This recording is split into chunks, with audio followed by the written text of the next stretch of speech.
Kayaknya saya keluar masuk terus ini ya. Oke, ya. Sudah terdengar suara saya? Sudah, Ibu. Oke, nah ini kan keamanan makanan kelompoknya siapa nih? Azmi Atala hadir nggak? Natsma, Nurosofi, sama Trikomala. Hadir? Hadir, Ibu. Oke. Nah, ini kan memang kelompok ini bagus ya, karena lengkap terkait dengan alur HACCP. Saya belum bikin soal ya, soalnya saya nggak bisa, kayaknya nggak bisa on cam ini. Di kalian, saya on cam apa off cam ya? Kelihatan nggak?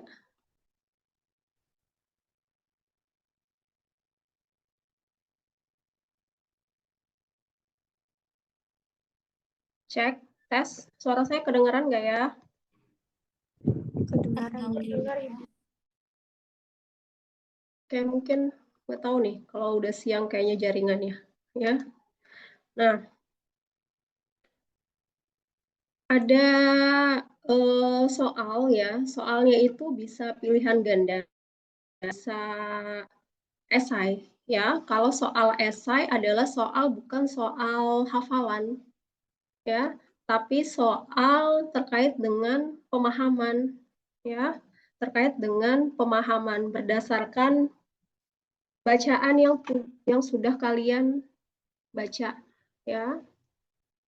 Kan biasanya kalau kebanyakan mata kuliah ya, kalian harus menghafal ya. Kalau ini ya, kalian tidak perlu menghafal tapi perlu memahami. Jadi apapun soalnya, baik pilihan ganda maupun esai itu tidak perlu dihafal, yang penting dipahami. Nah, ini ada definisi foodborne disease ya, ini bisa kalian baca, ada beberapa apa namanya ini, berapa jenis ya, nih Salmonella, kemudian Listeria ya, kemudian E. coli, kemudian Shigella ya, Campylobacter ya, Yersinia ya, kemudian Vibrio ya, kemudian Streptococcus ya.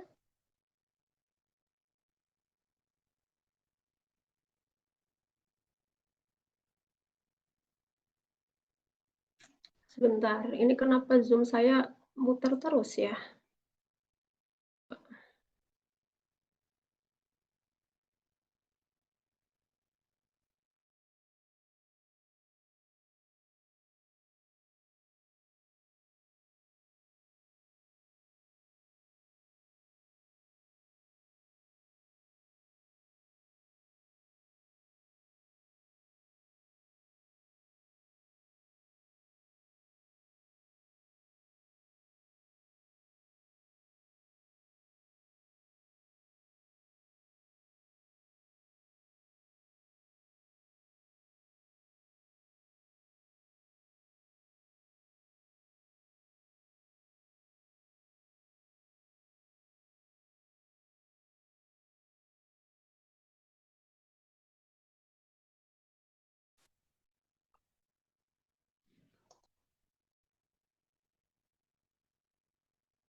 Oke.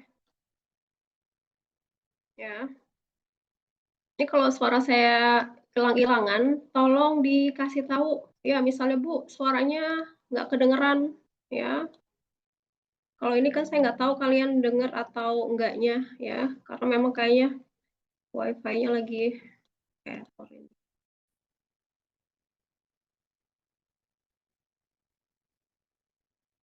Nah, saya akan membahas yang nih. Siapa yang belum paham di ini HACCP?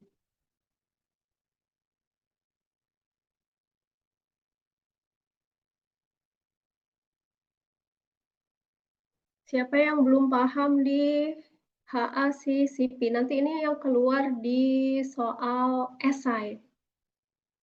Ya.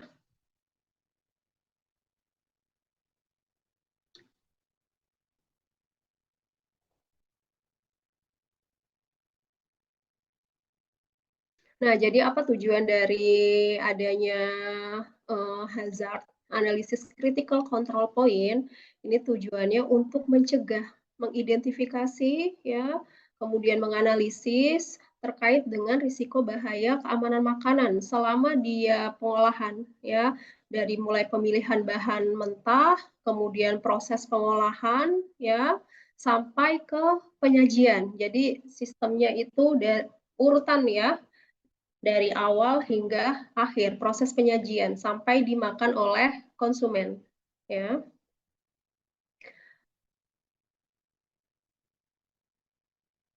Nah, ini kalian mesti memahami, ya, apa itu hazard, kemudian control point, kemudian critical control point. Ada CCP1, ada CCP2. Kalau CCP1 dia bisa dihilangkan, kalau CCP2 tidak bisa dihilangkan tapi bisa dikurangi. Ya. Nah, lalu gimana nanti soalnya, ya? Soalnya itu nanti Anda suruh pilih makanan, ya, suruh milih makanan. Makanan yang Anda pilih itu bebas. Jadi satu orang pilih satu. Bu, saya mau ngerjain dua.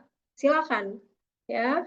Kalau ngerjain dua, ya lebih dari satu pasti dong ada poin bonusnya, ya.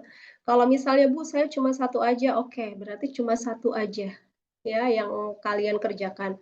Di situ nanti ada pilihannya, pilihan makanan dan minuman. Makanan bisa kalian pilih sesuai dengan yang saya list makanannya. Ya, saya pilih makanan minuman yang familiar, ya, yang sekiranya pembuatannya itu kalian sudah tahu semua, ya. Bu, kayaknya saya nggak tahu, ya, pilih yang kalian tahu di situ, ya. Misalnya di situ ada makanan disajikan dalam kondisi panas, atau makanan yang disajikan dalam kondisi dingin, atau minuman panas, ya, atau minuman dingin. Nah, misalnya soalnya itu A, B, C sampai berapa pilihan makanan dan minumannya. Kalau ada contoh, ya, misalnya A titik makanan, ya. Makanan itu dia macam-macam pilihan pertama.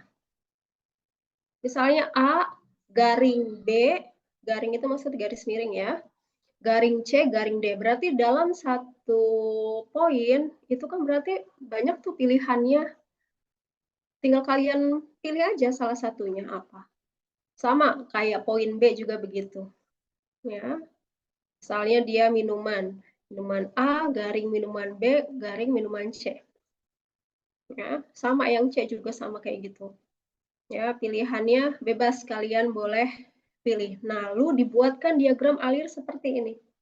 Ya, diagram alir proses pembuatan. Ini kan dari kedelai, ya, perendaman, penggilingan, penyaringan, perebusan, penambahan dan bahan penunjang sampai ke pengemasan. Ya. Ini dibuat tidak perlu sampai lengkap kalau yang diagram alir, cukup garis besarnya aja. Kalau buat susu kedelai kan kalian pasti berimajinasi, ya. Atau misalnya pembuatan bakso, ya, pembuatan bakso. Itu kira-kira apa ya? Ya, bahan proses dari bahan mentahnya sampai dia proses pengolahan, itu proses pengolahan nih. Sampai dia itu nanti dijajakan. Ya, ini diagram alirnya. Ini sederhana sebenarnya yang teman kalian contohkan, ya, susu kedelai. Nah, selanjutnya kalian menganalisis. Ya, ini kan contohnya minuman dingin, susu kedelai. Biasanya susu kedelai disajikan ada yang masih hangat, ada yang dingin, tergantung permintaan. Ya, kalau ini bebas, ya. Nah, tabel pertama nanti kalian saya suruh bikin seperti ini untuk ujiannya. Bu, saya tidak punya penggaris, ya, tidak perlu dibuat tabel kayak gini, ya. Cukup, dikasih space untuk tulisan, menandakan, oh ini poin pertama. Kalau perlu dikasih garis begini, ya, untuk menandakan poin 1, 2, 3. Ya, tidak perlu sampai kotak-kotak kayak gini, ya. Kalau salah, dicoret. Tidak perlu minjem-minjem tip X temannya, ya. Kalau salah dicoret, asal jangan kebanyakan coretan di kertas nanti, ya. Jadi pikirkan dulu apa yang mau kalian tulis. Bu, saya mau pakai pensil, nggak tahu ya pensil boleh atau enggak di ini, ya. Kalau saya sih boleh, ya, tapi kan nggak tahu yang kalau kampus. Jadi kalau pakai pensil kan enak tuh, tinggal pakai penghapus. Nah, ada catatan penting. Karena soalnya nanti ada esai, saya nggak akan koreksi kalau tulisannya hanya kalian sendiri yang bisa baca. Hanya diri sendiri yang bisa baca. Bu, kok nilai saya nggak keluar? Ya, UASnya. Ya orang belum dikoreksi. Saya aja nggak ngerti tulisannya. Ya, jadi memang tulislah yang semua orang itu bisa baca. Soal ujian berlaku nilai 0 dan pengurangan poin kalau kedapatan mencontek. Ya, biasanya pengawas, meskipun pengawasnya diam-diam itu suka ngasih nama siapa yang nyontek. Ya, misalnya si Atsmi, ya, ketahuan buka handphone atau ketahuan bawa catatan kecil. Ya, atau misal ketahuan pas ke toilet tukar-tukar jawaban. Ya, kan banyak tuh cara-cara untuk mencontek ya. Langsung nilainya dua-duanya, yang mencontek sama yang dicontek itu dikurangin atau sama persis itu langsung 0. Ya, jadi kerjakanlah dengan sistem PD, percaya diri gitu. Kalau ada yang nggak tahu, ya tanya. Ini kan masih ada waktu Sabtu, Minggu, Senin, Selasa. Saya yakin selama kalian kuliah 1 hari itu kan ada 2 ujian ya, 2 ujian. Dan harus pintar-pintar bagaimana cara belajarnya. Kalau sistem belajarnya sistem SKS, sistem kebut semalam, ya saya rasa susah ya dengan bahan materi yang begitu banyak kalian ngapalin satu-satu. Ya, jadi tidak perlu dihafal. Semakin banyak membaca, semakin banyak menghafal dalam satu waktu, semakin banyak juga yang blank, banyak yang lupa. Ya, ditambah kalau belajarnya pakai handphone, 15 menit buka handphone untuk belajar, 1 jam kemudian, ya, atau 1 jam.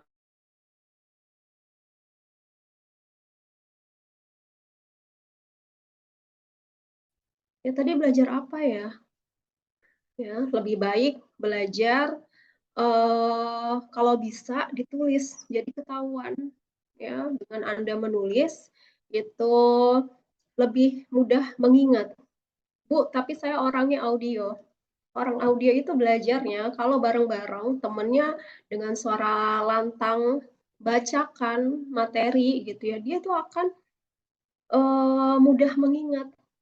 Ya, biasa kalau ujian mahasiswa sebelum mulai ya duduk di koridor terus belajar bareng-bareng temannya, ya dia mendengarkan itu gampang sekali untuk diingat. Beda sama visual. Visual orang identik dengan melihat, membaca dia lebih masuk ya materinya. Oke, nah ini tabel yang pertama adalah identifikasi bahaya dan cara pencegahannya. Ya, jadi pertama kali Anda harus mengidentifikasi pada bahan mentah. Ya, kan pembuatan susu kedelai nih. Bahan mentahnya kedelai, jahe, gula pasir. Jadi sebelum bikin kayak gini, ya runut dulu bahan mentahnya apa.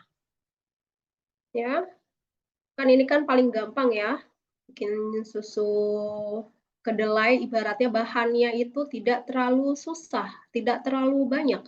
Hanya kedelai, jahe, gula pasir, daun pandan plus air. Udah itu aja.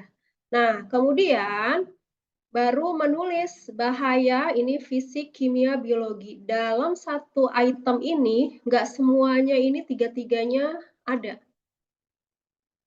Ada satu item, ya, ini hanya cuma 1 atau 2. Tolong perhatikan, ya, nanti nangis-nangis nih kalau nggak bisa ngerjain. Ini poinnya lebih tinggi di soal esai, karena kalian banyak membuat tabel nantinya, ya, dibandingkan topik yang lain. Jadi topik yang kalian pelajari adalah materi sesudah UTS, artinya bahannya itu dari kalian, ya. Jadi item-item ini nggak semuanya itu harus tiga-tiganya, fisik, kimia, biologi. Ya, ada yang cuma fisik saja, kayak gula pasir.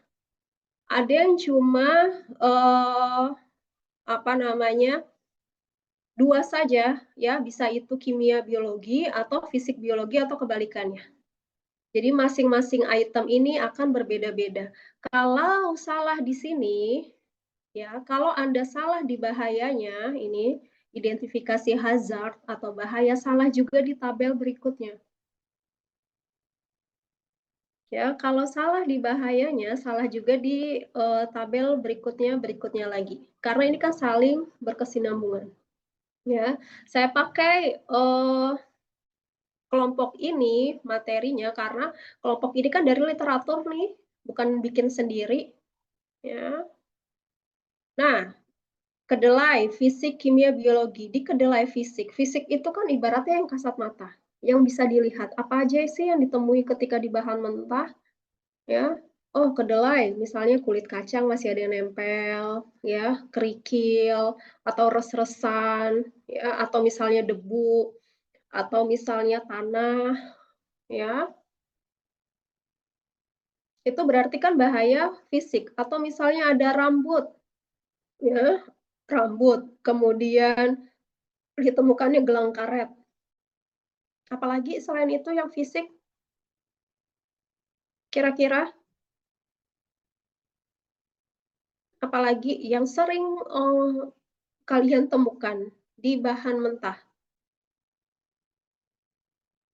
yang fisik, yang bisa kelihatan. Semut, Bu.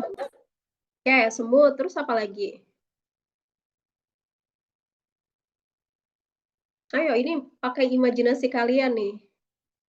Ya, karena kan kalian bikin melis ini. Apa lagi?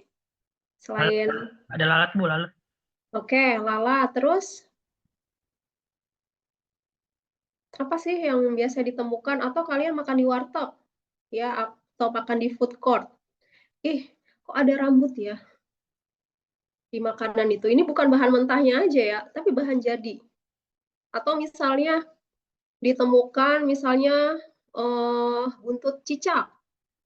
Ya, kan bisa aja. Ya. Atau misalnya sayap kecoa. Ya, karena kan nyucinya nggak bersih. Ya, jadi ikut kemasak.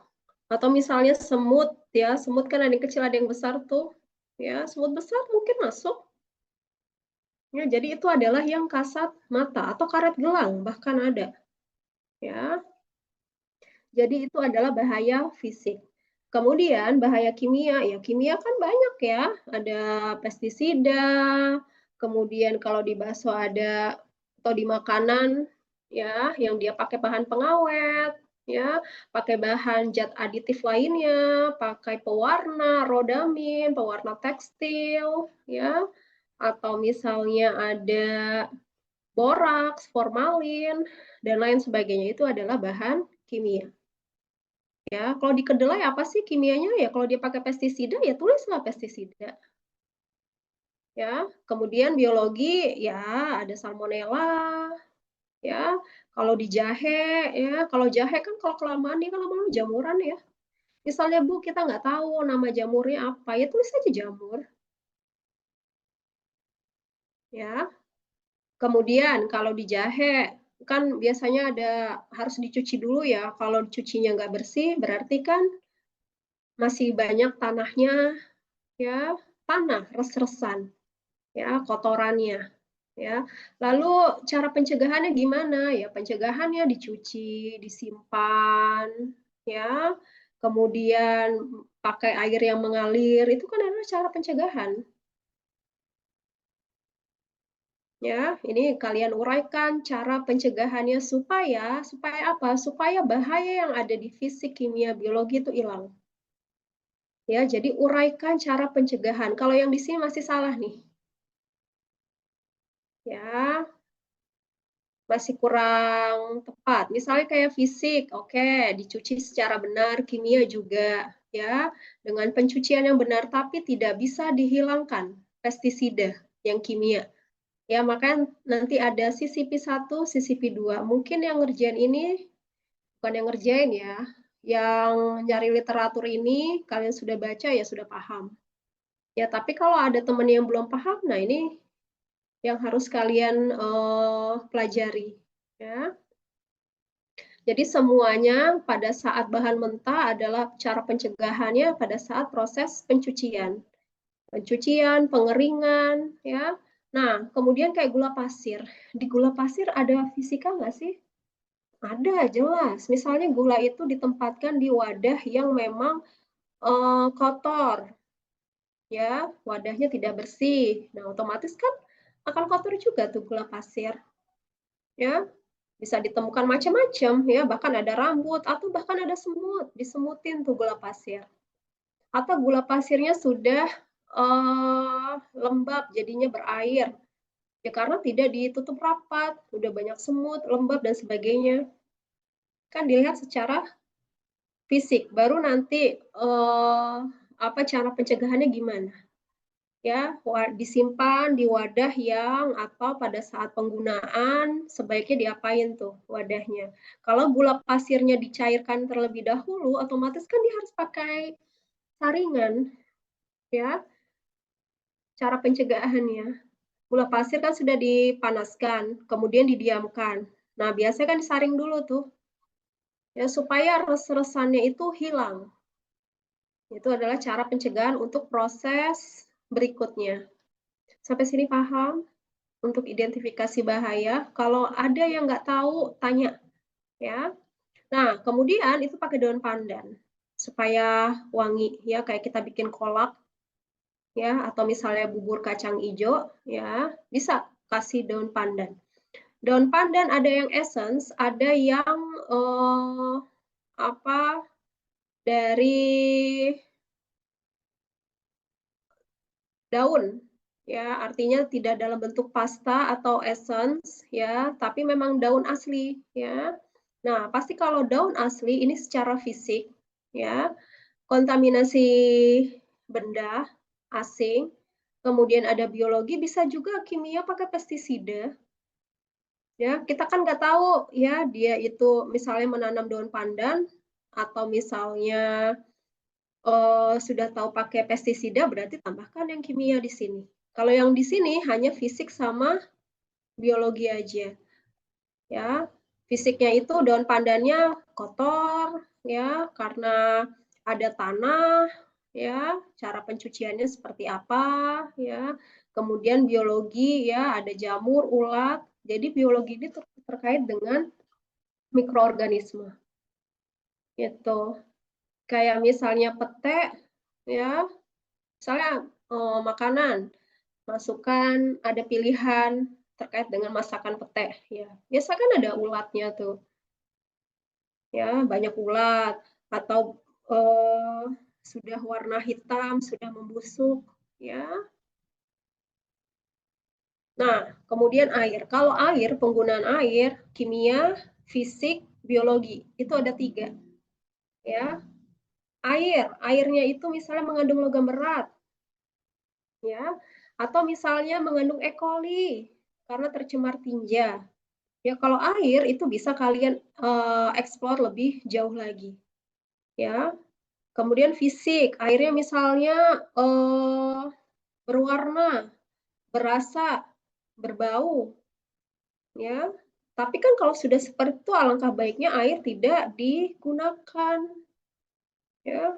Lalu bahaya yang terkait fisik apa ya? Mungkin airnya kotor, wadahnya, baknya tidak dibersihkan, atau wadah untuk masaknya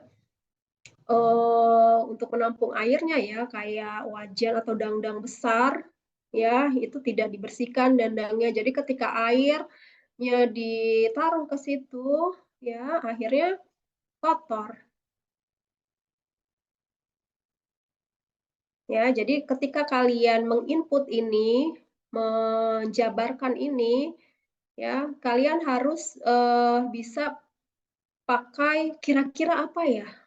Ya, contoh misalnya makanan bakso. Kira-kira proses pembuatan bakso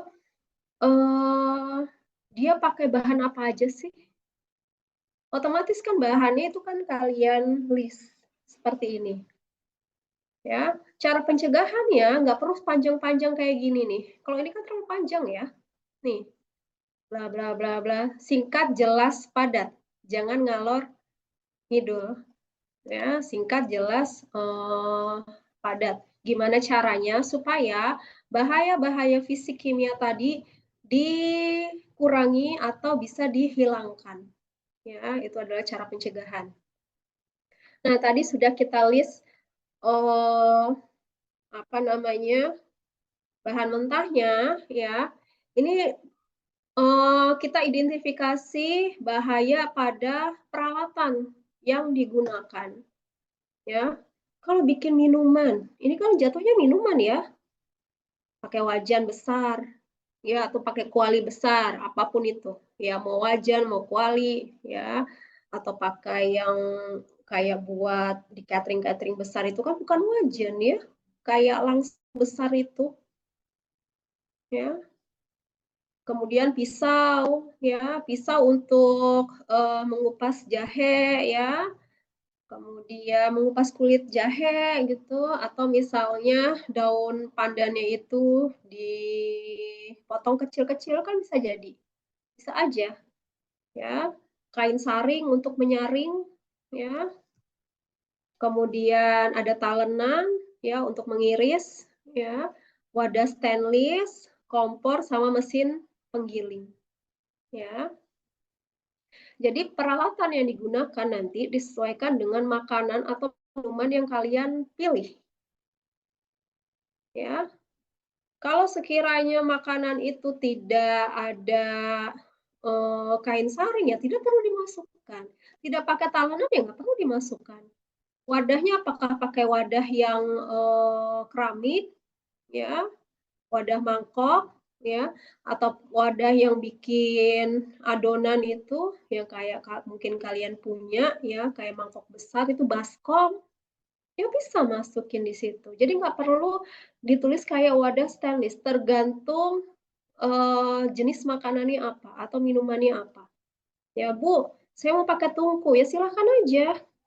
Ya, jadi ganti kompor dengan tungku pakai kayu bakar, ya kemudian kayak makanan contoh garang asam ya supaya wanginya menggoda ya dia masih pakai kayu bakar karena biasanya kalau masak pakai kayu bakar cita rasanya tuh akan beda ya bisa aja pakai kayu bakar ya nanti ditulis tuh abunya gimana dibersihkan dulu kan biasanya kalau sudah sisa-sisa masak itu kan banyak sisa-sisa pembakaran ya, abu itu kan harus memang dibersihkan supaya tidak terlalu penuh tuh di bagian bawahnya. Ya, terus kayu bakar yang dipilih kayu bakar yang kering, jangan kayu bakar yang basah ya, akan prosesnya akan lama untuk pembakarannya. Ya, bebas kalian mau pilih yang pakai kompor atau misalnya kayu bakar ya terserah. Ya, yang penting kalian bisa menjabarkannya saja. Ya. Nah, di kompor kan ada misalnya selangnya, ya, atau misalnya regulatornya, ya, ini menyebabkan kebocoran gas, ya. Kemudian di mesin penggiling, ya.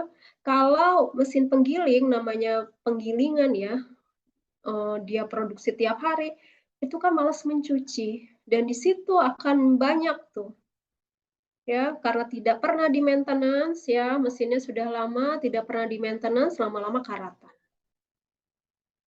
ya pasti dong bekas sisa-sisa adonan sisa-sisa makanan yang menempel sebelumnya itu pasti masih ada. Ya mikroba, mikroorganisme pasti ada di situ. Ya, tapi kan bahaya atau tidak?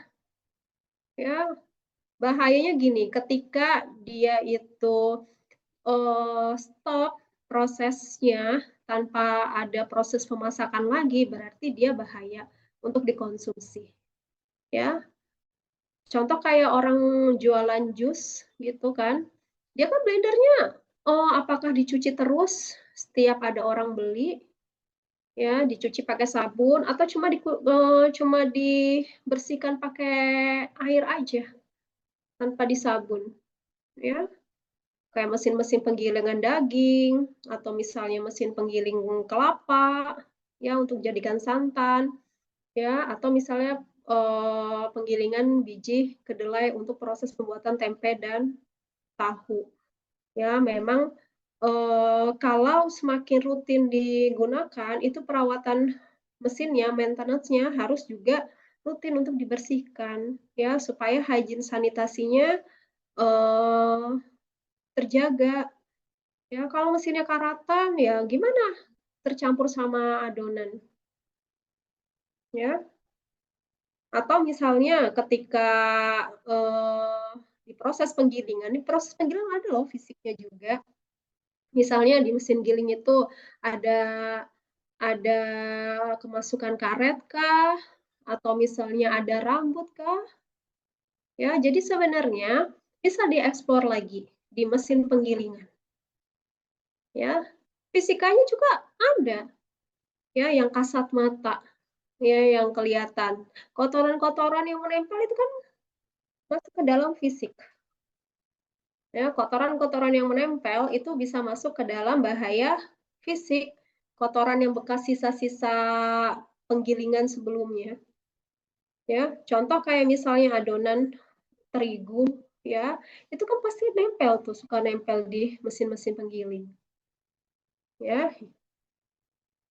Nah, itu caranya gimana? Dibersihkannya apakah disiram air atau dibersihkan sampai adonannya nggak ada yang menempel lagi di mesin penggiling. Ya. Sampai sini ada pertanyaan? Sebelum saya lanjut ke proses, silakan yang mau bertanya. Jangan sampai nanti pas belajar tersesat di jalan. Repot. Ada pertanyaan nggak? Sebelum saya lanjut. Untuk pemilihan makanan dan minuman itu bebas Siapa nih Google. yang ngomong? Siapa Putri, ini? Bu. Putri. Oke, Putri. Untuk pemilihan makanan dan minumannya itu bebas Google apa saja. Nanti Kayak ada di misalnya, situ. ada Ada pilihan dari Ibu. ada pilihannya dari saya di situ. Ada banyak sekali makanan, minuman, ya bisa kalian pilih.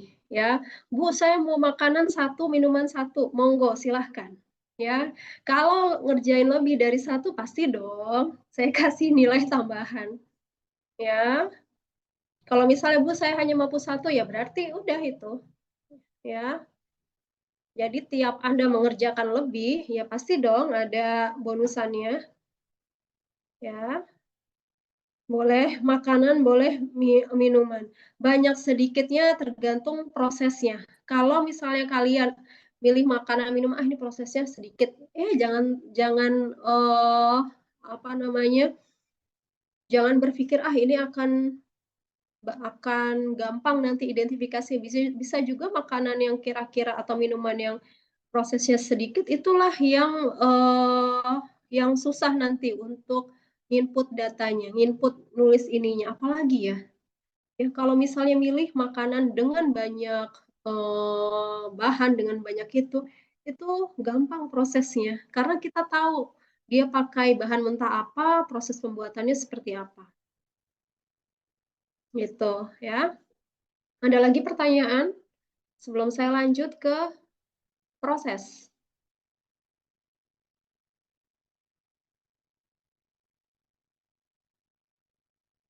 Kalau nggak ada, berarti saya anggap clear ya. Saya anggap kalian paham yang tadi. Nah, selanjutnya adalah proses. Proses pembuatan susu kedelai.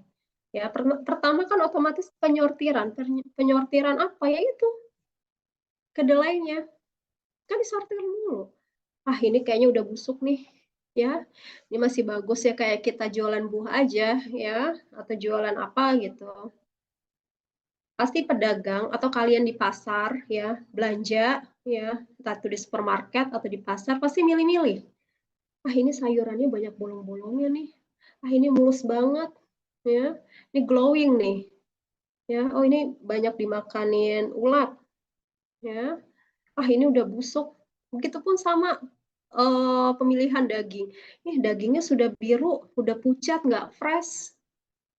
Ya, itu kan akan bisa kelihatan. Ya, nah itulah proses bagaimana cara kita pemilihan bahan. Begitupun dengan kedelai.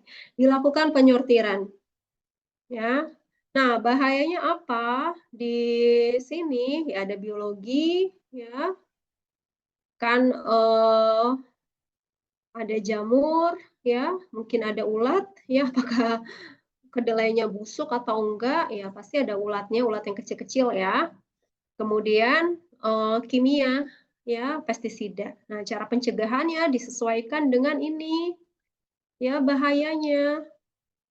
Ya, kalau ini kan bahasanya terlalu agak menurut saya tidak sederhana bahasanya. Ya, gimana proses penyortiran ini supaya bahaya-bahaya yang ada di sini itu bisa hilang.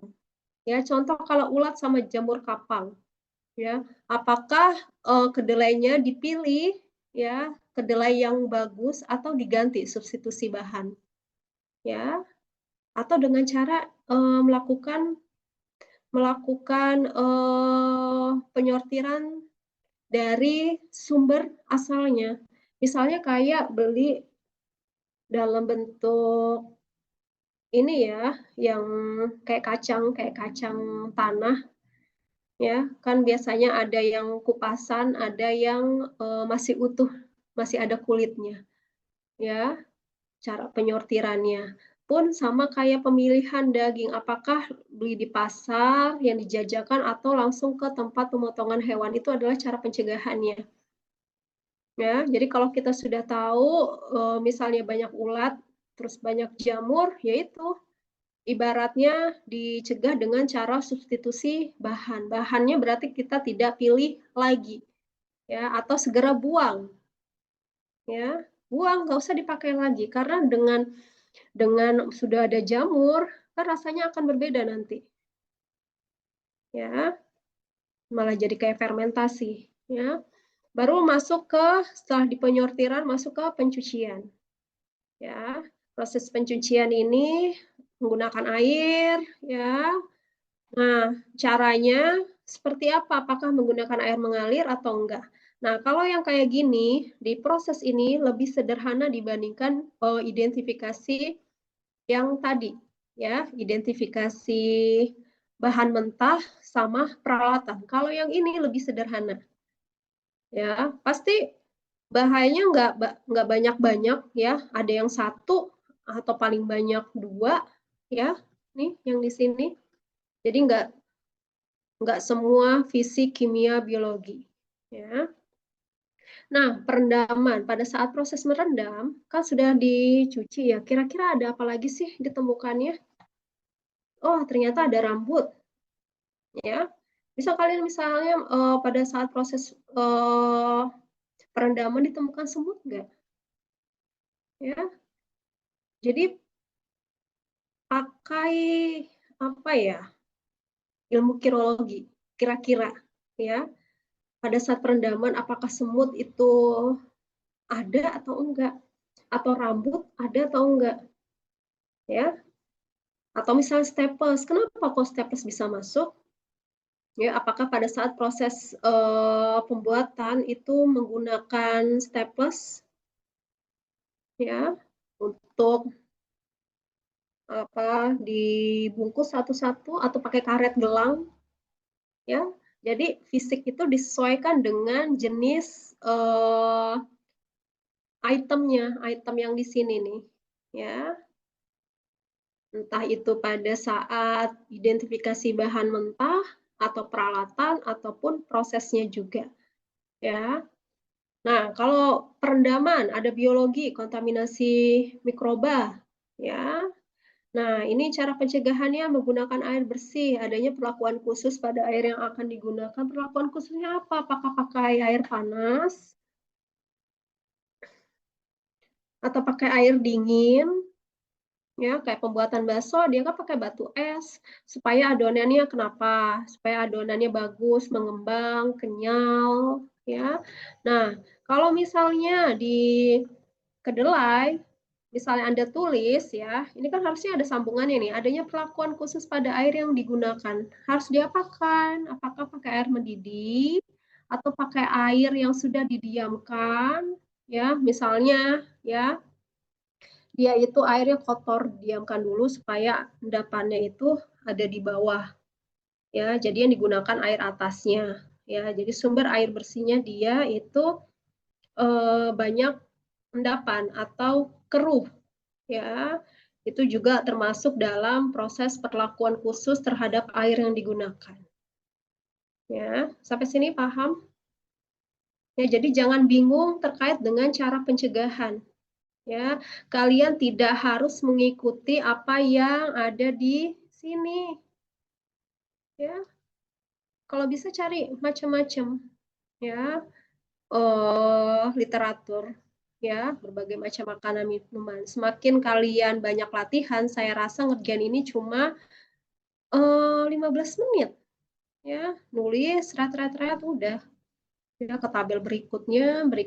Yang penting adalah melis dulu apa aja sih peralatan yang digunakan, ya, kemudian bahannya itu apa aja. Ya, kalau prosesnya kan mengikuti, ya. Nah, ini kemudian penggilingan, ya. Penggilingan fisik adanya benda asing, kerikil, ranting, rambut, ya, biologinya ini, ya. Karena memang tidak dibersihkan, ya, ya udah ini disesuaikan dengan ini, itu simple. Ya, jadi mikirnya tidak perlu susah-susah. Langsung penyaringan, ya, penyaringan pasti dong fisik, ya. Di penyaringan ini, nah banyak nih sekali ditemukan. Bisa kalian jabarkan di sini, ya. Caranya apa? Yang lihat. Kalau misalnya di penyaringan itu banyak sekali yang ditemukan, ya, berarti kan langsung dibuang itu. Contoh kayak tadi gula pasir ya, entah banyak kotorannya atau misalnya gula aren atau gula merah dipanaskan ya. Kemudian pas sudah dingin disaring itu kan banyak tuh kotoran-kotorannya. Ya. Berarti kan harus dicek lagi. Atau setelah penyaringan kok masih ada apa namanya? Ada yang loss ya, berarti kan penyaringannya yang entah itu penyaringannya rusak, bolong ya, atau misalnya saringannya itu bekas dipakai buat menyaring apa ya. Jadi untuk masing-masing kegiatan itu dia punya alat saring ya. Misalnya untuk saring kedelai, ya udah. Jadi jangan all in one ya, saring buat saring gula, saring kedelai, saring ini, saring itu, atau misalnya buat nyaring yang kuning ya, seperti kunyit ya, itu kan akan berbekas meninggalkan warna. Ya, bisa juga menjadi upaya pencegahan ya. Jadi pakai alat saringnya itu satu kegiatan ya satu ya. Nah, proses pemanasan ya sama nih. Kalau pada saat proses pemanasan kira-kira apa sih yang ditemukan? Sama halnya dengan pengemasan ya. Pengemasan nih setelah dikemas itu kan dalam bentuk air ya. Apa sih? Kan kalau kayak kayak secara fisik ya, fisik yang besar-besar pasti kan kelihatan namanya air. Beda kalau itu adalah sayuran ya. Sayuran itu maksudnya eh, makanan sayur ya. Sayur itu kan banyak berbagai macam isinya ya. Sedangkan kayak ditemukan misalnya buntut cicak atau staples ya mungkin nggak akan kelihatan. Tapi kalau air ya ada kotoran sedikit aja itu sudah langsung kelihatan.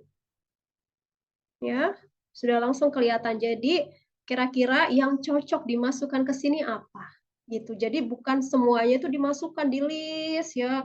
Ada ini, ada itu ya, ada buntut cicak, ada tanah, ada itu udah nggak nyambung lagi karena udah masuk proses pengemasan gitu. Jadi disesuaikan lagi berdasarkan item yang ada di sini ya. Bukan berarti Bu, saya harus nulis semuanya yang bahaya fisiknya. No, salah kalau kayak gitu. Kurang tepat. Ya, disesuaikan yang kira-kira yang ini apa sih? Ya.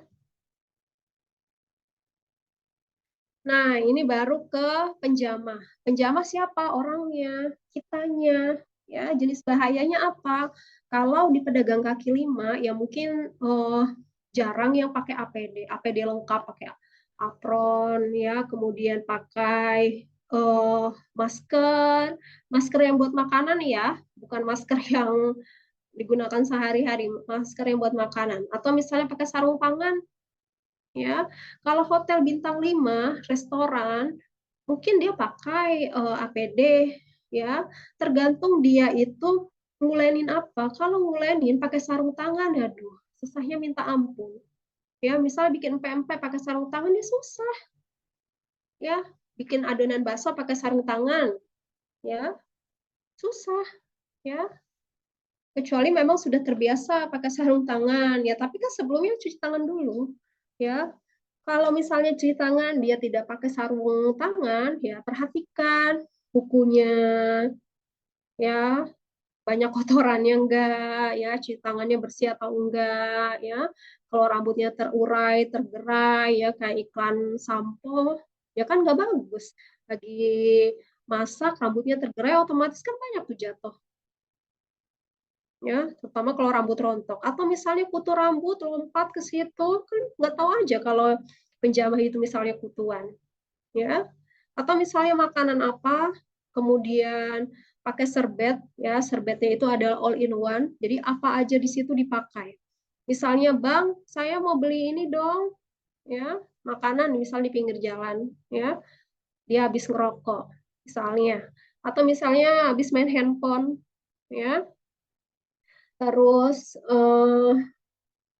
habis pegang-pegang apa gitu ya, garuk-garuk bagian tubuh ya tertentu, ya buru-buru mau cuci tangan, ya tahu-tahu udah megang, ya dimasukin ke mangkok, ya misal kayak mie bakso, ya mie-nya dikuel-kuel dipotong thread kayak mie kuning itu kan panjang tuh, jadi dia ambil, ya sesuai dengan dia beli berapa porsinya, ya baru cemplungin. Atau misalnya pakai saringan, ya di apa diseduh pakai air panas, ya kan nggak begitu lama tuh, cuma sebentar supaya layu doang, ya supaya layu udah baru masuk ke porsian.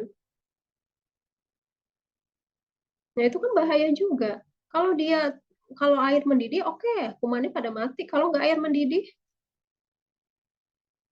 ya atau misalnya di bagian peralatan apa namanya ya, peralatan ini kan bisa piring, sendok, itu kan juga masuk ke dalam peralatan, ya cuma kan sayangnya di sini nggak pakai piring sama sendok, ya bisa kalian masukkan, ya misalnya Bu, saya pas bikin proses pengolahan dia harus pakai wadah piring kecil, ya atau misalnya pakai mangkok atau pakai sendok, pakai garpu, ya tulis di situ. Kalau ini kan nggak ada, ya apakah dibersihkan dengan benar, ya kan kalau di abang-abang yang akses air bersihnya jauh dia cuma pakai 1 ember atau 2 ember kecil, ember hitam, ya cuma ecek udah, ya kucek udah langsung dilap-lap, masih lengket. Ya kalau kalau kuah bakso yang panas ya kumannya mati, tapi kalau menjajakan makanan yang nggak begitu panas ya pasti kan kumannya masih nempel di situ, ya jadi perhatikan kayak serbet, pasti dong namanya pedagang sedikit banyak dia menggunakan serbet, akan rugi kalau pakai tisu, ya kecuali kalau modal aware terhadap kesehatan, ya pakai tisu juga banyak sampah, ya, atau pakai tisu dapur, ya. Dan kalau tisu dapur kan menyerap lemak dan minyak, ya. Apakah pada saat pembelian ya orang beli mereka cuci tangan? Ayo, ya itu yang kalian bisa bahas tuntas di sini, ya. Boleh dalam bentuk poin-poin ya, poin-poin atau dalam bentuk 1, 2, 3 apa aja sih? Ya, kalian uraikan di situ. Lalu cara pencegahannya gimana? Ya, kalau misalnya pedagang kaki lima harus pakai APD lengkap seperti kayak hotel bintang 5 ya susah. Ya, contoh kayak kita mau edukasi ke pedagang kaki lima. Bapak, Ibu, ini masak ini suhunya harus 100 derajat. Memang misalnya orang awam nggak tahu 100 derajat kayak gimana sih? Apakah saya harus beli pengukur suhu gitu? Kan nggak mungkin lagi masak mendidih tuh dicemplungin tuh termometernya. Oh ini udah sampai 100 derajat kan nggak kayak gitu. Cirinya kan gampang. Oh kalau misalnya masak air sudah sampai mendidih, berarti kan ada gelembung udara ya blebek-blebek ya berarti dia sudah matang, sudah mendidih ya. Jadi ketika kita mengedukasi, edukasilah dengan bahasa yang kira-kira mudah dimengerti gitu ya. Atau misalnya dia megang handphone, nah gimana caranya? Pasti kan banyak dong pedagang itu kalau lagi nunggu pembeli banyak juga yang main handphone. Nah itu gimana cara ininya ya? Oke, nah ini yang analisis resiko bahaya ya. Gimana caranya kalau ditulis ngisi yang ini nih, kolom A sampai F ya. Menulis plus minus ini ya atau tidak. Ada atau tidak ada, baru masukin kategori. Caranya gimana? Caranya adalah kalian harus paham ini. A, B, C sampai F. Ya, kalau sudah paham ini baru bisa ngisi di kolom-kolom ini. Ini kolom-kolom ini ya. Contoh misalnya kayak paling gampang di sinilah saya mencontohkan ya.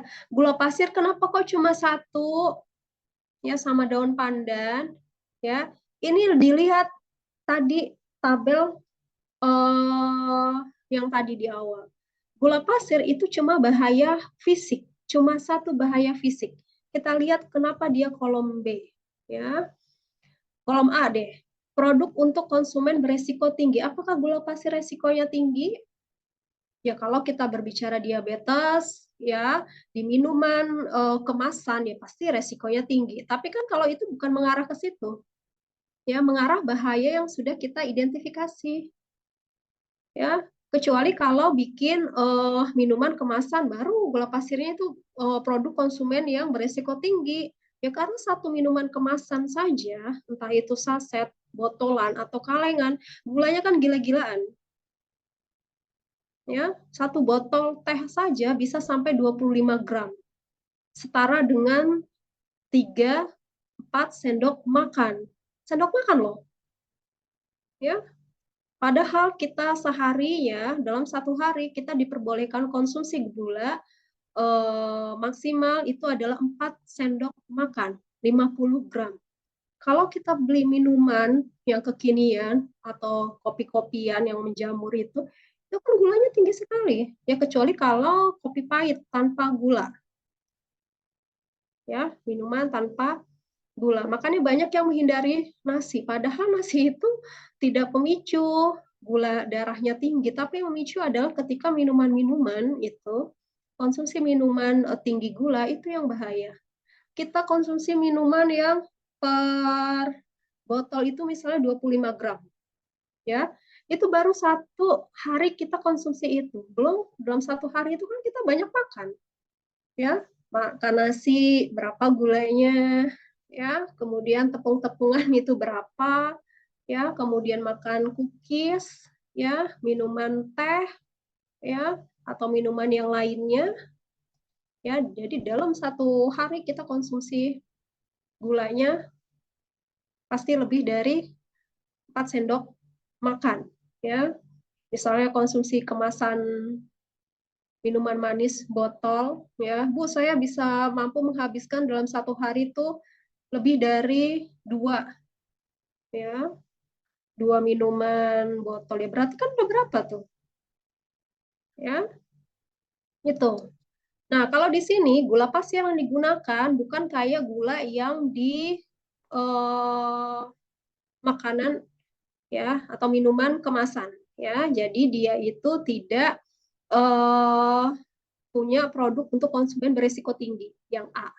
Ya berarti kan strip, nggak ada. Nah, kemudian yang B, mengandung bahaya yang sensitif terhadap bahaya biologi, kimia, fisika. Nah, tadi kan dia ada jamur ya. Sorry, ada jamur. Ada apa tuh namanya? Ada apa tadi gula itu?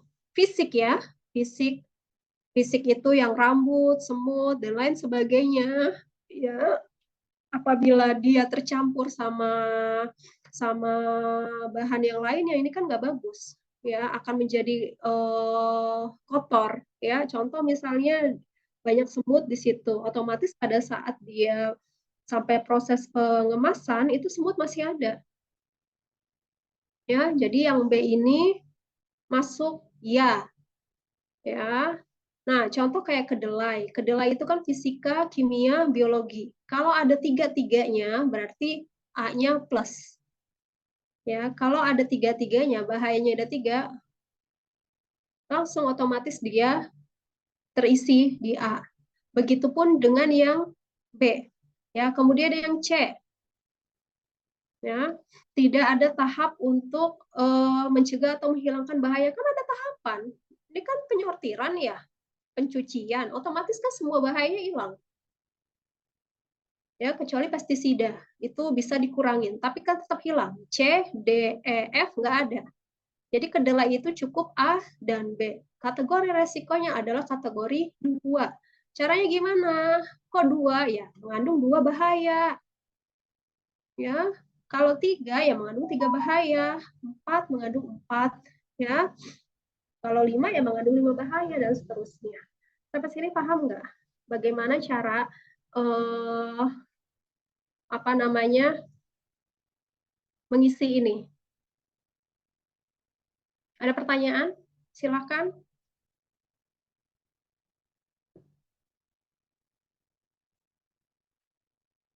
Ya, jadi kalau kalian salah menginput tabel yang pertama, ya, mengkategorikan dia itu ada bahaya kimia, fisika, biologi, ngaruh ke sini.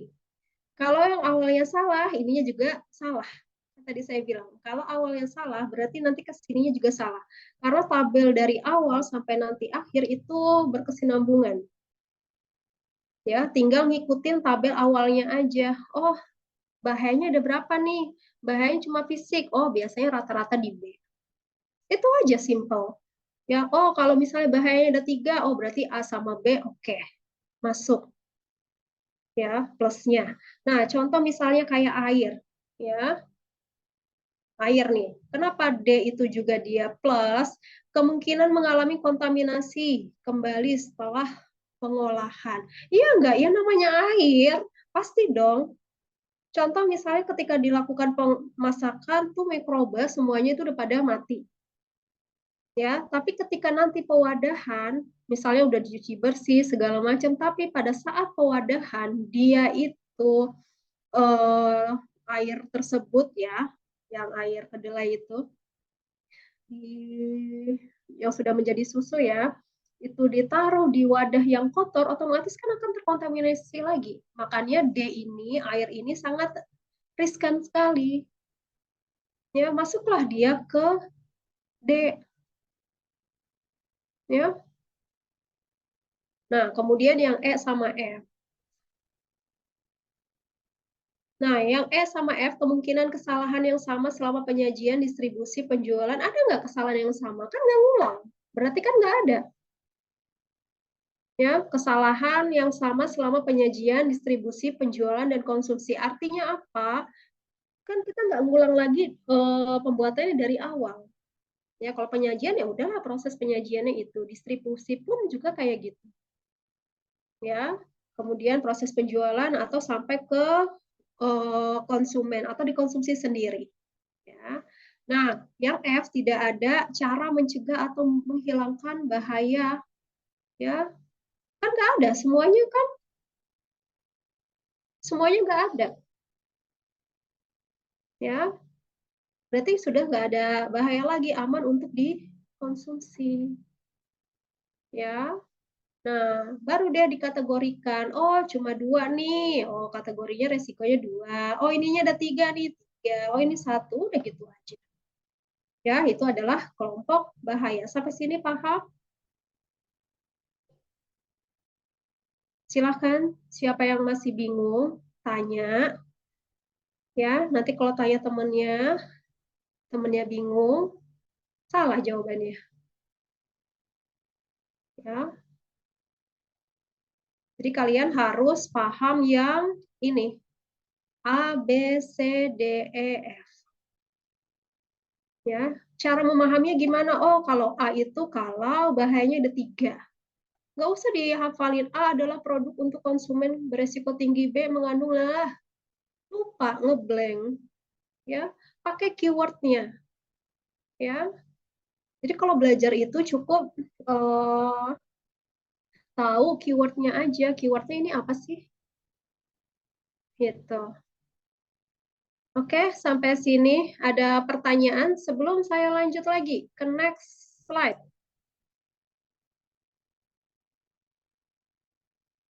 Kalau kalian sudah paham terkait ini, ngerjain yang tabel ini gampang. Ya, disesuaikan bahannya sama kayak yang bahan mentah, ya, dibuat lagi listnya, kemudian dibuat ini, masukin A, B, C, D, E-nya.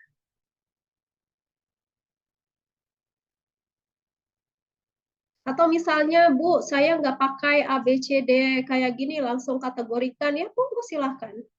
Yang penting adalah ini, kategori resikonya. Ya, apakah dia itu kategori 2, 3, 1, atau 4, atau bahkan nggak ada 0.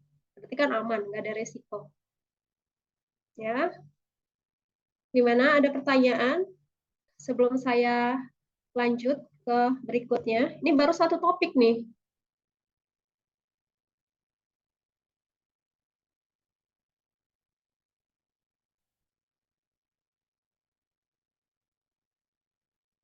Ada pertanyaan? Oke, kalau nggak ada pertanyaan berarti clear ya. Nah, ini penetapan CCP. Ya, penetapan apakah dia itu CCP atau bukan, ya. Caranya gimana? Ini ada pertanyaan. Apabila bahan mentah, ini kan sama kayak yang tadi nih, bahan bakunya. Potensi bahayanya itu sama. Ya. Potensi bahayanya sama. P1 sama P2. P1 itu apabila bahan mentah mungkin mengandung sensitif terhadap bahan berbahaya. Ya. Mengandung nih yang sensitif terhadap bahan berbahaya. Jawabannya kan ya. Kemudian, apakah penanganan atau pengolahan termasuk cara mengkonsumsi dapat menghilangkan atau mengurangi bahaya? Jawabannya ya. Berarti kan bukan CCP, bukan critical control point. Bisa dihilangkan. Ya, ini bisa dihilangkan nih. Artinya semua bahan yang sudah disortir kemudian dicuci berarti kan sudah bersih. Nggak ada kotoran sana-sini lagi. Berarti dia masuk ke dalam CCP1 atau bukan CCP. Ingat ya, CCP1 adalah yang bisa dihilangkan. Kalau CCP2 itu tidak bisa dihilangkan. Hanya bisa dikurangin. Ya, hanya bisa dikurangin.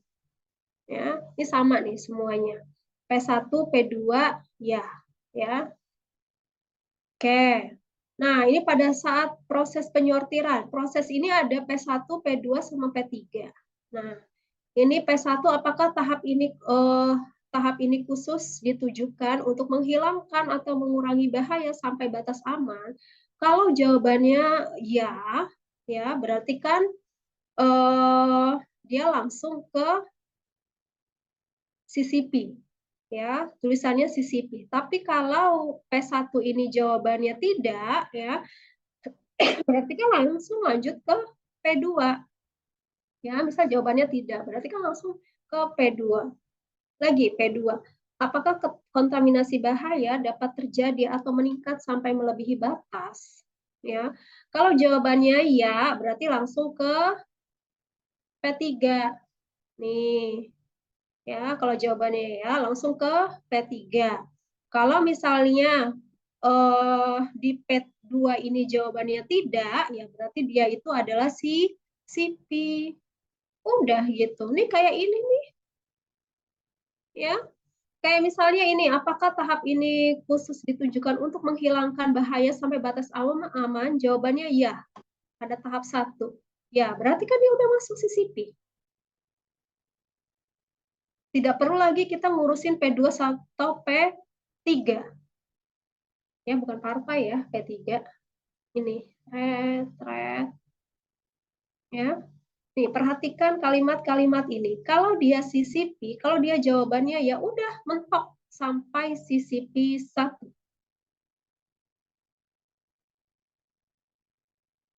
Ya. Sampai sini paham nggak? Yang critical control point 1, critical control point 2.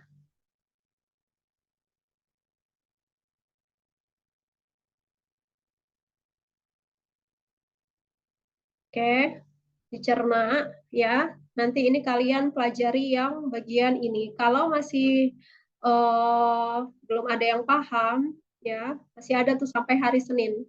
Ya, ini saya percepat karena masih ada materi yang harus saya sampaikan ya. Nah, kalau yang penerapan batas kritis kayak gini enggak, ya cukup sampai ini aja. Nah, cuma sampai ini aja. Ya, karena saya juga belum bikin soal. Ya, jadi kalau yang tabel-tabel yang kayak gini nih, cukup kalian baca aja. Ya, untuk menambahkan literatur kalian ketika nanti pas bikin. Ya, kira-kira apa sih? Ya, kayak misalnya fisik ya, tuh. Kemudian parameter CCP-nya seperti apa sih? Kalau yang tabel yang banyak kayak gini, nggak saya masukkan ke dalam UAS. Ya, cukup yang sampai ini aja. Ya, cukup sampai sini saja nih. Gitu. Ada pertanyaan sampai sini? Ini terkait dengan keamanan makanan. Ya, kalian harus pelajari CCP1 sama CCP2. Cari literatur karena di sini teman kalian nggak masukin. Ya, nih, ini kan nggak ada keterangannya nih. CCP1 apa, CCP2 apa, ya. Nih, kalian cari nih. Ya, keterangan-keterangan yang ini. Itu banyak literaturnya. Ya, bisa juga latihan ya, latihan aja, latihan bikin dari awal sampai akhir. Saya rasa kalau dengan latihan cepat nulis kayak gini, satu. Ya, tidak perlu bikin tabel rapi-rapi, percuma bikin tabel rapi tapi kalau isinya salah kan cuma upah bikin tabel doang jadinya. Ya, jadi nggak usah bikin tabel yang memakan waktu, ya cukup kerjakan ini. Cara yang paling gampang adalah kalian melis dulu. Ya, melis dulu apa namanya bahan-bahannya, ya. Kemudian cantumkan fisika, kimia atau biologi. Ya, bisa juga kalian tinggal F, K, B, lebih gampang. Ya, kalau pakai singkatan, fisik, kimia, biologi, nggak perlu ditulis lengkap kayak gini. Cukup aja F, K, ini B, gitu. Ya. Kemudian cara pencegahan juga tidak perlu panjang-panjang lebar, cukup gimana caranya bisa menghilangkan ini sama ini. Ya, kalau proses penghilangannya fisik itu harus dicuci, kimia ini harus sama dicuci enggak? Kalau misalnya fisik, kimia, biologi proses pencegahannya sama-sama dicuci, ya berarti udah dicuci aja. Gitu. Jadi tidak perlu sampai panjang lebar karena ini adalah cara pencegahan awal. Ya. Oke, ada pertanyaan sebelum saya lanjut ke selanjutnya, materi selanjutnya. Silakan yang mau bertanya.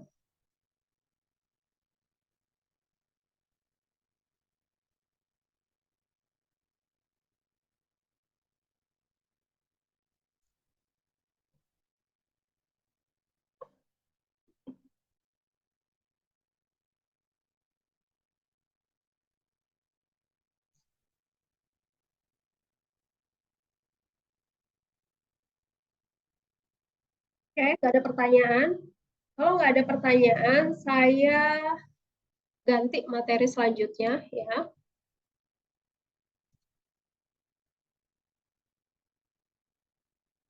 Oke, saya beralih ke rumah sehat ya.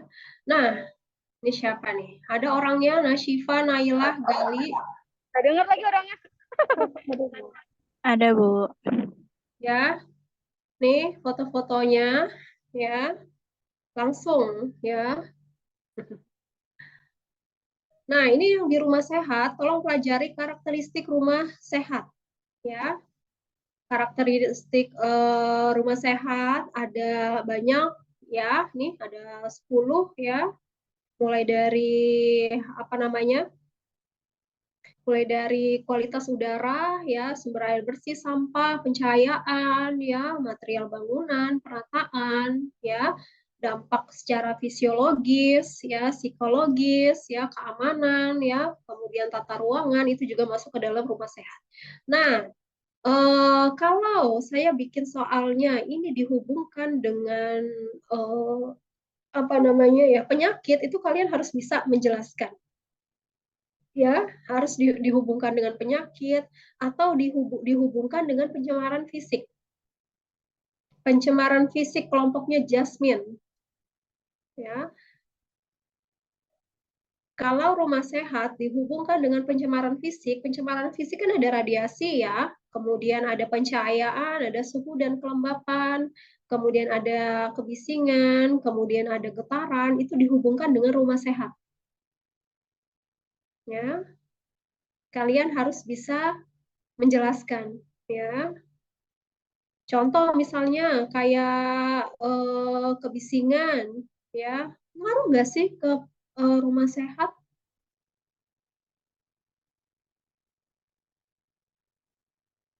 Ya, jadi soalnya adalah soal pemahaman, bukan soal hafalan, ya, perlu diingat. Jadi soalnya adalah soal pemahaman. Saya pengen tahu kalian sudah paham belum sih dari 5 topik tadi? Dilihat dari nanti, ya, bisa nggak ngerjain soal UASnya, ya? Karena kan topiknya nggak begitu banyak ya. Ini nggak perlu dihafal ya, angka-angka kayak gitu tuh nggak perlu dihafal ya. Nah, yang pajanan radon, gimana caranya orang awam tahu kalau di rumahnya ada radon? Nah, gimana caranya? Ya, kan belum dijelasin nih. Gimana caranya orang tahu kalau di rumahnya ada radon? Ya, ditemukan di mana? Area rumah yang seperti apa? Kan belum dijelasin tuh. Ya, cari ya. Kira-kira ditemukan di mana, ya, di bangunan apa, ya, itu kalian harus cari itunya, literaturnya.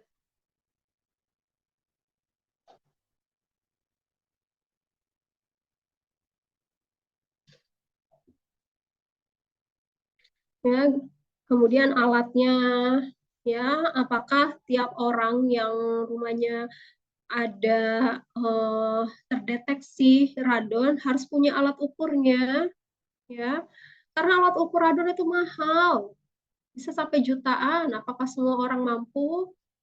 Ya, bukan kayak alat pengukur suhu dan kelembapan ya, yang di e-commerce harganya murah meriah, 30-an ribu ya. Bisa kalian beli untuk mengukur tuh yang suhu dan kelembapan, misalnya di kamar tidur ya. Kok kenapa sih pakaian saya banyak kuning-kuningnya, kok areanya jamuran ya, kok tasnya pas disimpan kok jamuran, sepatu dan lain sebagainya, sirkulasi udaranya gimana ya. Itu kan juga terkait dengan radon. Sirkulasi udara itu juga terkait dengan radon. Ya, pencahayaan. Makanya saya bilang rumah sehat, ya, rumah sehat kalian hubungkan dengan pencemaran fisik. Pencemaran fisik ada suhu dan kelembapan, ada kebisingan juga. Ya, contoh misalnya saya bikin kasus, ya, rumahnya itu dekat dengan kebisingan. Ya, bising yang dimaksud adalah bukan bising yang kalian pernah ukur di kelompok kebisingan. Ya, yang nilainya itu kurang dari 85 desibel. Artinya itu masih aman, tidak ada bising. Ya, kalau di pemukiman area tempat tinggal kita, ya, bising itu dari mana sih? Bising yang dimaksud apakah yang bikin apa? Bikin kita nggak nyaman, ya, bisingnya sampai harus pakai alat pelindung telinga, ya, atau yang bisingnya itu ketika pada saat di jam-jam tertentu aja, misalnya kayak rumahnya dekat dengan jalan raya, bising nggak, ya, masuk kategori bising nggak, sampai 85 desibel, ya. Cara pencegahannya gimana kalau rumahnya dekat dengan apa namanya jalan raya, apakah harus pindah rumah? Jawabannya kan salah, jawabannya harus pindah rumah, ya, gitu. Oke, kemudian timbal, ya, timbal itu biasanya di mana sih? Ditemukan di area rumah, ya. Air yang seperti apa? Catnya, cat sekarang kan sudah bebas timbal, ya, di mana cat-cat yang sudah bermerek itu yang per kaleng kecil saja sampai 200 sampai 400-an ribu tergantung merek dan tergantung untuk eksterior atau interior, ya. Masih ada nggak yang misalnya jual cat kiloan, ya, misalnya 1 kilo dia cuma dihargai 10.000, ya, atau 15.000, di bawah 20.000 lah, ya, yang warnanya itu gonjreng-gonjreng, ya, mungkin itu bisa masih ada mengandung timbalnya, ya. Gimana caranya kita tahu kalau rumah kita ada timbalnya, ya, cara menemukannya gimana, ya, dan cara pencegahannya seperti apa, ya, itu kalian juga harus pelajari, ya.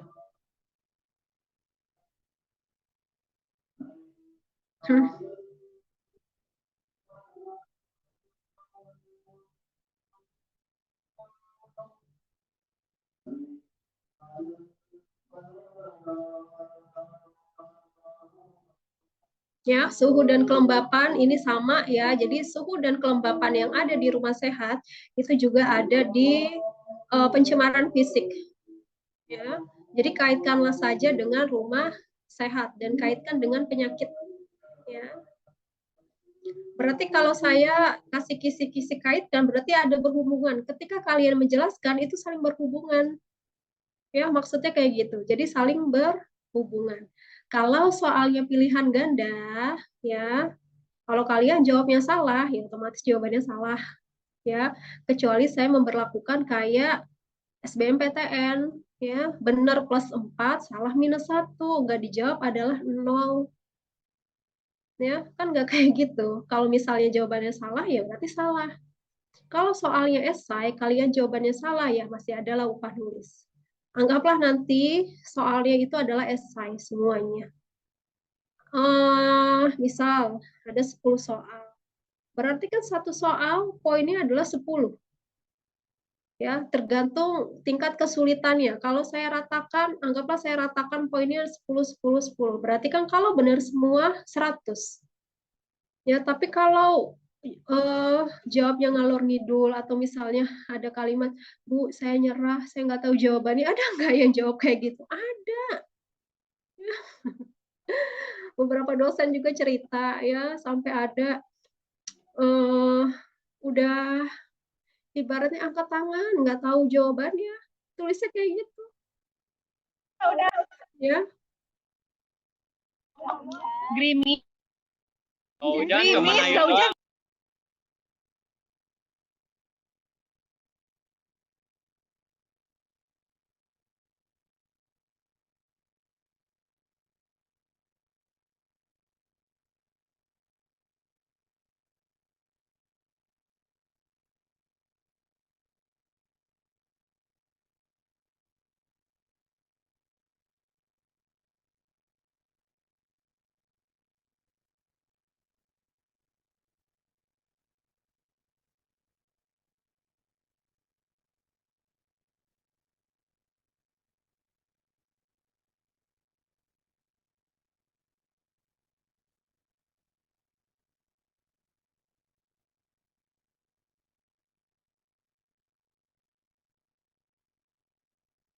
Ya, silakan. Kalau masih ada yang bercanda sama temennya, mendingan ini aja, tidak perlu masuk Zoom ya. Saya hanya mau mahasiswa yang serius aja ya.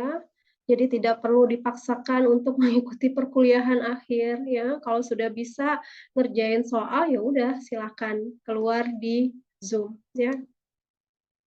Itu daripada tidak mendengarkan dan tidak memperhatikan ya ujung-ujungnya nanti kok Bu nilai saya segini ya.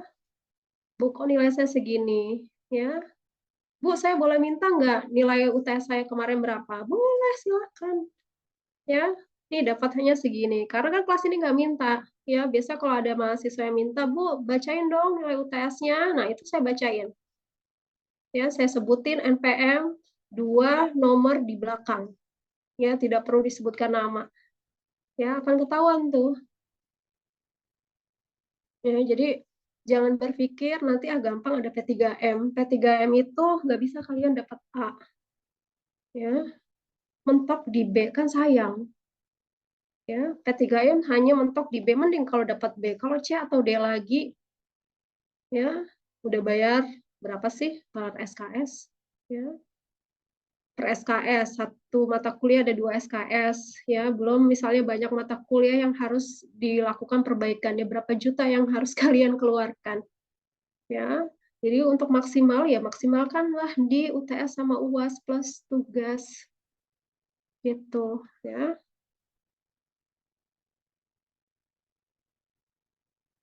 Nah, ini juga nggak ada rumah sehat dikaitkan dengan kesehatan mental, ya. Jadi tolong masukkan, ya. Nggak usah deh ini buat soal UAS ya. Di sini nggak ada nih. Kalian bisa cari rumah sehat. Kenapa sih berkaitan dengan kesehatan mental? Kesehatan mental kan ada banyak ya. Ada OCD, ada yang lagi tren, NPD. Apa NPD? Ada yang tahu nggak? Ada yang tahu NPD?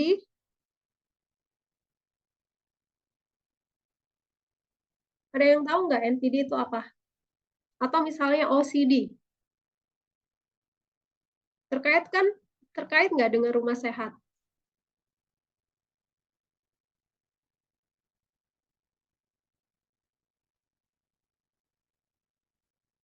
Ya, itu nanti ada di soal ujian ya. Jadi rumah sehat kenapa berkaitan dengan kesehatan mental? Ya, oke. Ini rumah sehat sudah ya. Selanjutnya pencemaran fisik. Nah, ini pencemaran fisik. Ya, ini ada 121 slide.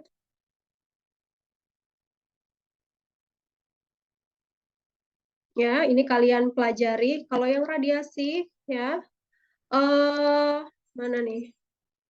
Yang kayak gini-gini nggak perlu dibaca. Ya, hafalan-hafalan kayak gini tuh nggak perlu dibaca. Ya, tuh.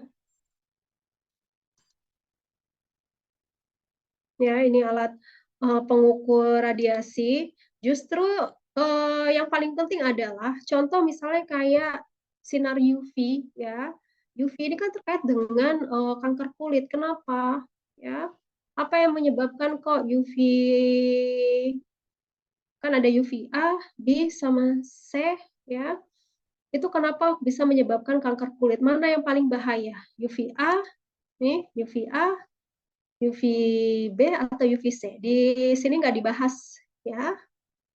Nah, perlindungannya seperti apa sih? Nah, ini terkait dengan sinar UV. Dan kalau peralatan rumah tangga, mana yang paling berbahaya? Ya, peralatan rumah tangga yang kalian punya di rumah nih, ya, atau kebanyakan digunakan di rumah, saya ngasih soal bukan untuk yang lingkungan kerja atau lingkungan masyarakat yang secara luas, tapi dikaitkan dengan rumah, ya, tempat tinggal. Kira-kira perabot mana sih yang bisa berbahaya ya terhadap kesehatan? Ya, apakah handphone atau penggunaan elektronik lainnya? Ya, kemudian kayak sinar UV, mana sih yang paling bahaya? UVA, UVB, atau UVC? Ya, mana yang bisa menyebabkan apa namanya kalau lapisan ozon menipis, ya, UV apa yang bisa masuk sampai ke permukaan bumi yang paling berbahaya dan yang paling panjang gelombangnya. Ya, kan kalau di sini kan nggak dibahas nih, ini panjang gelombangnya. Kan dia hanya ngebahas sinar gamma, sinar X, ya ini nggak perlu dihafalin, ya. Kemudian warna-warna di dalam spektrum juga tidak perlu dihafalin, ya. Panjang gelombang, ya, kebisingan, kemudian pencahayaan, ya, pencahayaan, suhu dan kelembapan itu kaitkan dengan rumah sehat, ya. Nih kayak pengukuran, ya, kayak pengukuran di kampus aja, ini kan nggak ada yang sampai 85 desibel. Rata-rata kan 30 sampai 50. Kecuali kalau ada orang atau ada bangunan sebelahnya lagi sedang pembangunan, menghasilkan bising. Contohnya kayak misalnya potong keramik, ya, atau misalnya potong besi, nah itu kan bisingnya tinggi, ya. Kalau ini kan nggak ada, rata-rata masih aman, ya. Nah, ini sound level meter, ya, untuk mengukur kebisingan. Ini noise dosimeter, ya. Nah, ini juga kaitkan dengan rumah sehat, ya, kaitkan dengan lingkungan perumahan, ya. Jadi ingat tidak perlu dihafalin satu-satu, ya, materinya, karena pasti akan pusing bacanya kalau dihafalin, ya. Nah, kalau untuk suhu dan kelembapan, kira-kira kalau di kita itu suhunya berapa sih? Ya, kalau kita ngukur suhu dan kelembapan pagi hari, siang hari, atau sore hari itu akan berbeda suhunya. Ya, ukur di pagi hari suhu sama kelembapannya akan beda. Sama kayak pengukuran di siang hari, sama sore hari atau bahkan malam hari. Ya, kan pencahayaan ada dua, ya, pencahayaan juga ngaruh loh ke suhu dan kelembapan. Ingat ya, pencahayaan itu juga ngaruh ke suhu dan kelembapan. Ya, kalau ada soalnya, ibaratnya kaitkanlah suhu, kelembapan dengan pencahayaan, sirkulasi udara di rumah itu kan semua saling berkaitan. Ya, dan kalian harus bisa menjabarkan, ya. Oke, ini terkait dengan pencemaran fisik. Satu lagi, ya. Mana yang belum dibahas? Tempat-tempat umum, ya. Nah, ini tempat-tempat umum. Nah, kalau tempat-tempat umum nanti kalian pilih salah satu, ya. Pilih salah satu apa namanya? Bisa area rekreasi, ya, kemudian rest area, ya, kemudian meeting point atau misalnya taman berkumpul, taman bermain, ya, atau misalnya eh, bukan kayak kafe, ya. Kalau kafe kan hanya orang-orang yang berduit, ya. Maksudnya yang semua orang itu bisa akses, ya. Atau misalnya terminal, ya, stasiun, pokoknya fasilitas umum, ya, tempat-tempat umum. Kemudian apa namanya, food court di mall-mall. Kan kalau food court sama yang food court itu kan lebih ke menjamah semua kalangan, ya. Nggak mesti harus misalnya ke restoran brand apa, ya, dengan harga yang mahal, pasti kan orang akan mikir-mikir. Jadi food court yang di sini adalah food court kayak wisata kuliner, ya, itu untuk tempat umum. Jadi tempat umum nanti ada pilihannya, pilih kalian satu aja, ya. Kalau ada pertanyaan, uraikan dan jelaskan. Berarti bukan hanya melis, ya. Melis itu artinya melis satu-satu. Misalnya contoh apa yang mempengaruhi, misalnya ada contoh soal gini. Apa saja faktor yang mempengaruhi timbulnya foodborne disease, ya? Apa saja faktornya? Pertama misalnya tunggu ya, ini ada ini.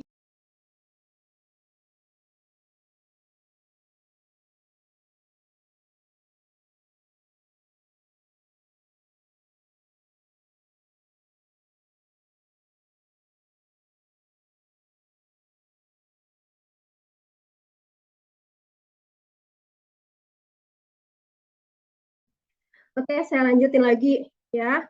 Jadi kalau ada yang membahas tentang eh, faktor apa saja yang bisa menyebabkan foodborne disease ya, itu ada pH, kemudian makanan ya, kemudian suhu, kemudian kelembapan dan sebagainya ya, nutrisi mikroorganisme tanpa dijelaskan berarti dapat poin hanya apa namanya? Poin melis ya. Kan kalau pertanyaannya itu adalah uraikan dan jabarkan ya, uraikan dan jelaskan, itu kalian harus menguraikan ya. Contoh kayak gini, misalnya kayak eh, kesehatan lingkungan tempat-tempat umum. Kalian pilih salah satu contohnya ya. Misalnya Bu, saya mau yang Kebun Raya Bogor. Ya berarti kan kalian harus eh, apa melis ya, mulai dari pengelolaan sampah padatnya gimana ya, kemudian pengelolaan jambannya gimana ya, kemudian pengelolaan air bersihnya gimana ya, polusi udaranya. Nah, kalau keamanan makanan cukup terkait dengan hygiene sanitasi aja, bukan terkait dengan harus bikin apa namanya HACCP aja ya. Jadi memang kalau untuk khusus keamanan makanan cukup sampai membahas hygiene sanitasi aja ya. Ini yang pembahasan yang kalian harus cantumkan ya. Misalnya kayak toilet di sana gimana ya, sumber air bersihnya gimana. Kemudian pengelolaan sampah padatnya kayak gimana ya. Nah, kalau namanya sanitasi tempat-tempat umum itu semuanya dicantumkan ya. Ibaratnya kayak kita belajar UTS ya. UTS kan ada kualitas udara ya. Misalnya di sana udaranya seperti apa sih? Pencemarannya kayak gimana ya? Apakah dari kendaraan bermotor atau misalnya dari bis ya? Atau misalnya dari PLTU ya. Jadi bebas kalian mau pilih yang mana aja ya. Jadi melakukan inspeksi ya. Ini bocorannya. Jadi kalau ada soal untuk casing TTU, bukan hanya hygiene sanitasinya aja yang kalian bahas, tapi semuanya ya. Cukup bahas yang apa namanya terkait dengan simpel-simpelnya aja ya. Nah, ini tujuan melakukan sanitasi di tempat rekreasi, mulai dari pencegahan penularan penyakit, kemudian mengurangi resiko gangguan kesehatan, sampai meningkatkan kualitas lingkungan. Ya, nah ini pengelolaan sampah padat, yang nggak perlu di list ya. Kalau yang ini kan terlalu banyak ya. Ya, kalian tidak perlu lagi belajar apa itu sampah macam-macam ya, B3, kemudian bagaimana cara penanggulangannya ya. Kalau di tempat rekreasi itu sampah biasanya diapain sih? Apakah dikelola oleh pihak ketiga atau misalnya didaur ulang sendiri ya. Ini kan kayak mana itu yang kalian pilih ya. Ini kelompok siapa ini, Agung ya? Iya, Bu. Ya, ini kelompok Agung. Jadi bisa kalian jelasin ya. Nanti misalnya ada pertanyaan, jika kalian petugas kesehatan ya terkait dengan melakukan survei penilaian, apa yang harus kalian lakukan ya? Apakah pada saat pengukuran kualitas udara mana yang harus diperhatikan? Ya, pengukurannya seperti apa? Pun sama dengan sanitasi makanan ya. Sanitasi makanan, pernah nggak misalnya di food court itu diadakan pengelolaan ya terkait dengan pemeriksaan makanan? Ya, mungkin itu aja. Ada pertanyaan? Ada pertanyaan? Silakan terkait dengan Kesling TTU.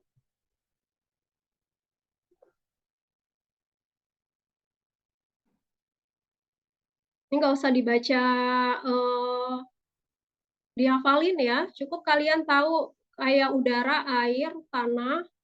Tanah enggak ya, kayak keamanan makanan. Misalnya di tempat sana menggunakan styrofoam atau misalnya menggunakan cup-cup ini, yaitu bisa kalian jelaskan. Ya, oke, ada pertanyaan?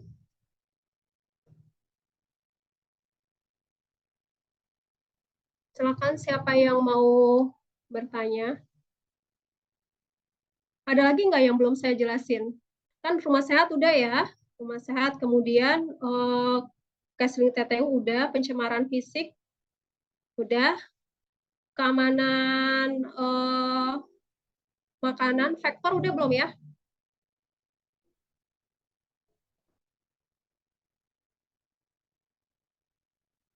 Mana nih, faktor. Satu lagi deh, faktor.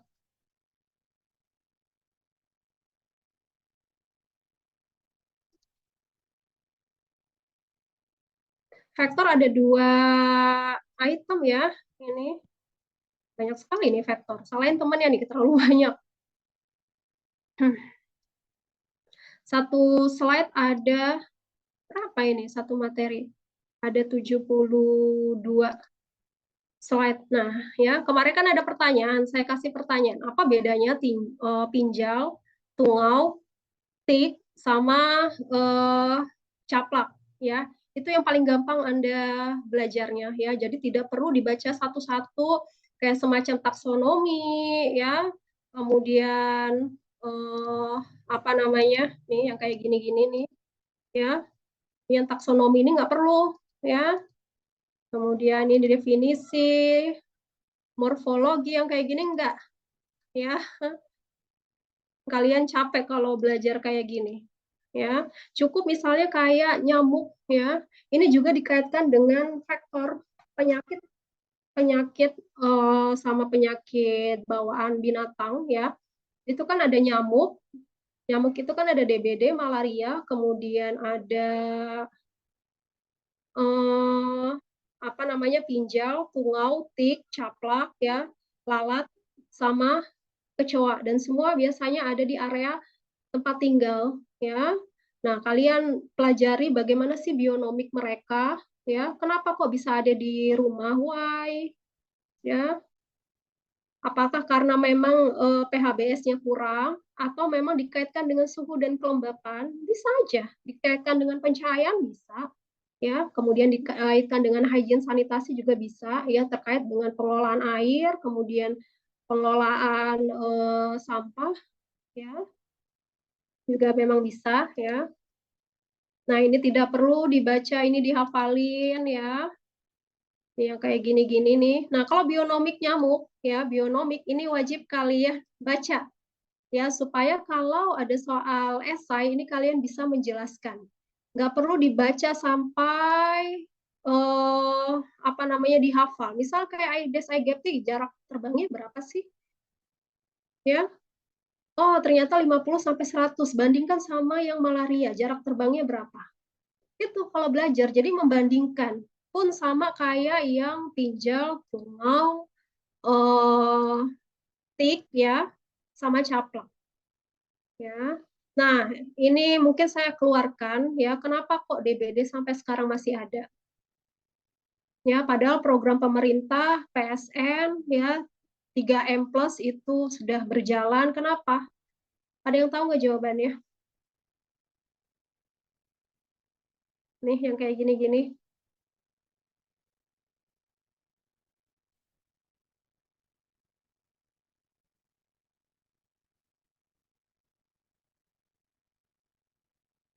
Menggunakan kelambu pada saat tidur, kemudian menggunakan obat lotion anti nyamuk, kemudian apa namanya, melakukan fogging. Nah, fogging ini aman atau enggak? Ya.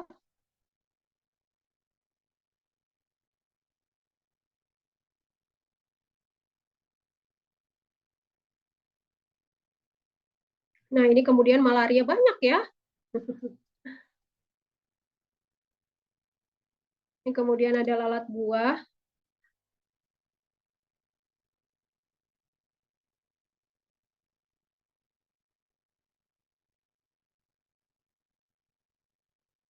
Oke, ada pertanyaan?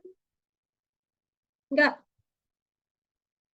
Naila, Agung, kemudian Atsmi, Desma,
Kalau yang ini nggak perlu dibaca ya, yang tahapan ini. Orientating, kemudian singing, kemudian tapping, nih, sampai copulation, ini tidak perlu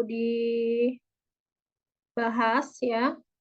Terus satu lagi, masih ada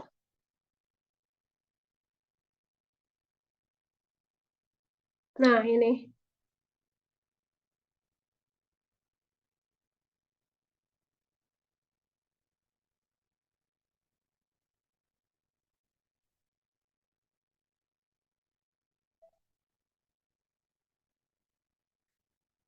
Nah, ini bagian siapa nih, Irzan? Mana? Hadir nggak Irzan?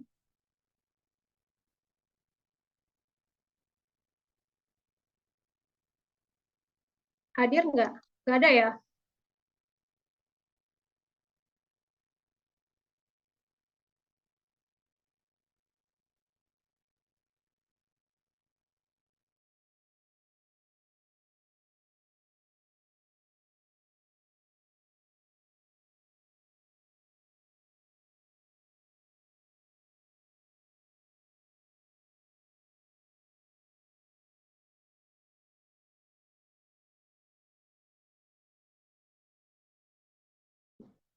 Oke, ada pertanyaan nggak terkait ini vektor?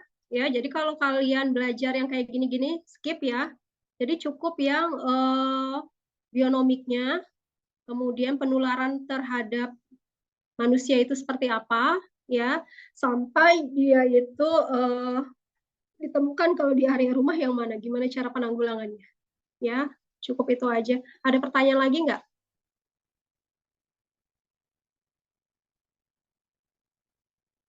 Ya, kalau soalnya esai, ya nggak perlu kalian baca yang kayak gini-gini nih. Nih, ini udah.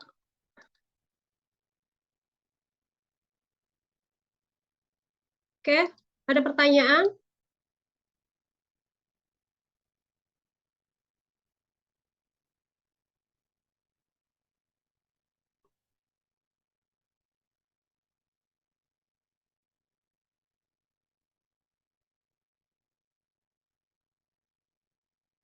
Oke, kalau nggak ada pertanyaan ya, untuk UAS ya, materinya ada 5 slide ya, tapi yang paling tinggi poinnya yang keamanan makanan ya. Semua nilai poin ya, tapi yang paling tinggi keamanan makanan. Kalau kalian cuma mengerjakan keamanan makanan, berarti kan cuma berapa persennya aja, sisanya kosong ya, jangan sampai. Ya, kalau soalnya esai ya, itu. Oke, mungkin itu saja dari saya ya. Kalau ada yang nggak ngerti terkait dengan HACCP, bisa tanyakan ya. Atau misalnya materi untuk topik yang lainnya ya. Mungkin itu saja dari saya ya. Oke, selamat sore. Assalamualaikum warahmatullahi wabarakatuh. Waalaikumsalam warahmatullahi wabarakatuh. Terima kasih, Bu.